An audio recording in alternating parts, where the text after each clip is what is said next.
kompresor. Fungsi dari komponen ini adalah untuk memompa aliran gas freon untuk bisa menyalurkannya ke seluruh komponen AC mobil. Selanjutnya ada kondensor. Kondensor akan mengubah gas freon yang sebelumnya dipompa oleh kompresor. Kemudian gas akan berubah menjadi cair dengan cara didinginkan agar suhu panasnya berkurang. Yang kedua ada reservoir dryer, bertugas untuk menyaring kembali kotoran yang masuk pada sistem AC. Yang ketiga expansion valve. Expansion valve berfungsi untuk mengubah freon yang berbentuk air supaya menjadi gas dengan proses drying. Pada proses ini suhu freon akan dibuat menjadi lebih dingin sebelum dimasukkan ke evaporator.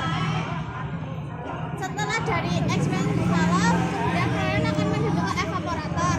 Pada komponen ini, freon akan didinginkan terlebih dahulu. Dengan begitu, tugasnya adalah untuk menyerap panas dari freon dan mengubahnya ke udara yang dingin.